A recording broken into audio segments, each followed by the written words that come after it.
Salom qizlar, men operatsiya qilayotganimga bir necha kun bo'ldi va juda ham xursandchiliklarni bo'lishmoqchiman. Men oyog'im doim britva qilardim.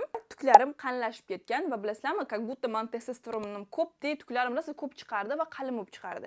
Va IPL ishlatganimdan beri yaxshi ham britva qilgan ekanman, chunki mana epilatorda natijasini yanada zo'r sezyapman. Tuklarim o'sgan, lekin вообще bilasizlarmi, qiz bolali payt qanaqa yupqa bo'ladi, xuddi shunaqa yupqa chiqyapti deyman-da. Va oyog'imni mana mana tarafida umuman tuk yo'q. Mana tarafida hamma joyda bor, lekin mana joylarda уже tuklar o'smayapti. Ya'ni juda ham sekin o'syapti va o'tda umuman hozir tuk ko'rmayapti. Ya'ni o'tdan ham chiqadi, lekin hozir chiqmayapti.